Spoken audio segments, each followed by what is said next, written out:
Dalam Islam yang disebutkan Aidul Fitri itu adalah satu hari saja, iaitu 1 Syawal. Namun dalam uruf atau kebiasaan negara kita, mereka menyambut hari raya itu selama sebulan. Maka timbul beberapa persoalan yang boleh kita sama-sama kongsikan pada tengah hari ini. Pertama, kita melihat hadis Nabi SAW, sumu li ru'yatih wa aftiru li ru'yatih. Berpuasalah kamu dengan melihat anak bulan Ramadan dan berhenti puasa. Wa aftiru mana berhenti berpuasa apabila melihat anak bulan Syawal. Maka dalam syariat Islam, yang diharamkan kita berpuasa ialah 1 Syawal. Bahkan bila kita bertakbir, walitukmilul iddata walitukabbirullaha ala ma hadakum wa la'allakum tashkurun.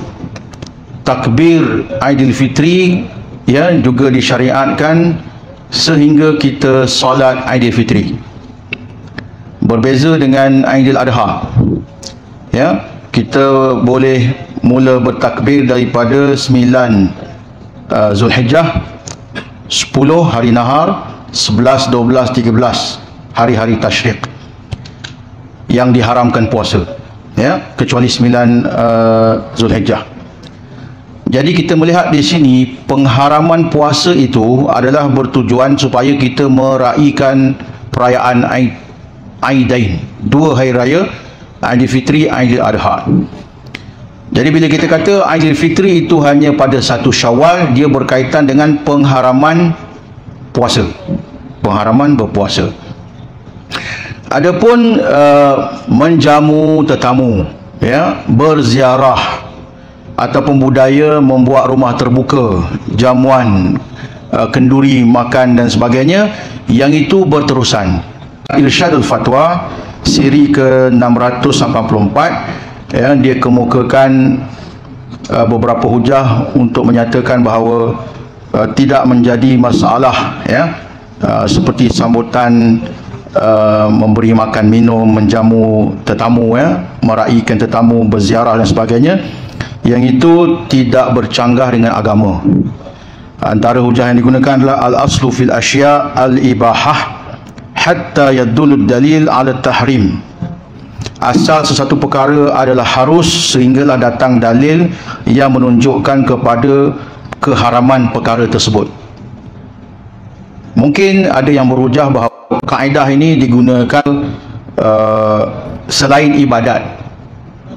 Jadi dia kata hari raya Aidil Fitri adalah termasuk ibadah.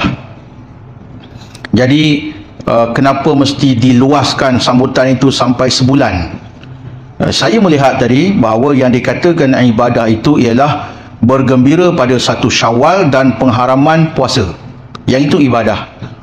Adapun memberi makan, menjamu tetamu, berziarah sesama kita, yang itu dia termasuk urusan adah, perkara kebiasaan, perkara kehidupan yang diberi keluasan syarak.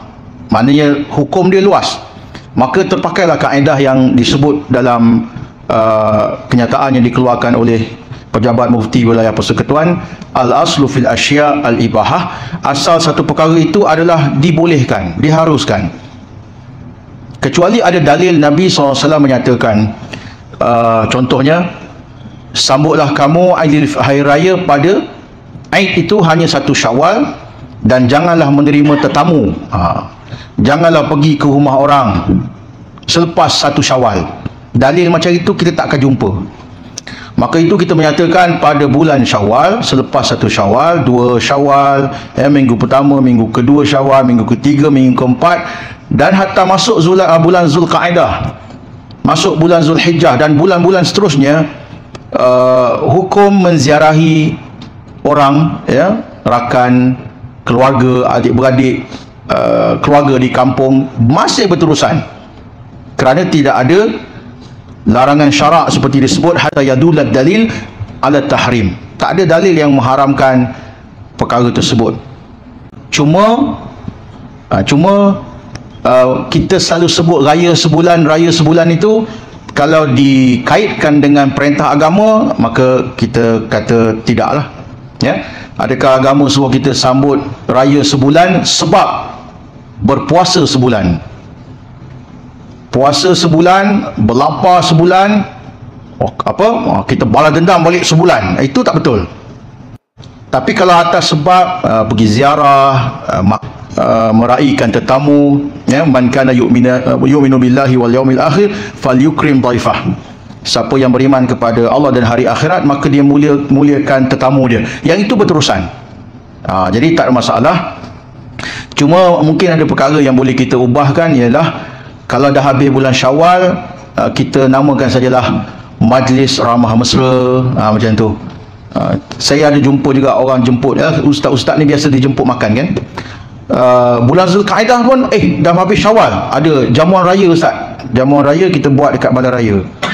Jadi benda tu kalau orang luar, saya ada kawan-kawan daripada luar, bukan warga Malaysia lah, orang Arab dan sebagainya, dia memang pelik lah tengok orang Malaysia ni kalau sambut raya tu satu sebulan. Saya kata benda itu termasuk dalam perkara uruf, al-adah muhakkamah, tak ada masalah. Di negara Arab memang tak ada. Kalau tuan-tuan pergi negara Arab, dia pergi raya solat Aidilfitri, biasa dibuat di padang lapang, di stadium bola ke. Lepas sembahyang, kehidupan berjalan macam biasa, kedai-kedai buka macam biasa, restoran buka macam biasa, kedai nasi Arab semua macam biasa. Mungkin di negara sahabat-sahabat kita lain pun sama. Tapi Malaysia ni dia pelik sikit. Bila raya tu kedai tutup, ya, orang pun tunggu nak tunggu kedai mamak buka sampai 5 raya pun kadang tak buka lagi. Itu kita punya uruf, tak apalah, tak apa. Cuma adakah menyambut Aidilfitri selama sebulan itu bercanggah dengan syarak? Kalau kita melihat dari sudut nas agama, kita kata tidak ada dalil yang menyuruh dan tidak ada juga dalil yang melarang. Kalau kita nak menjamu selera, ya, beramah mesra, silaturahim, walaupun sudah berakhir satu Syawal. Dan ini bukan satu isu yang besar.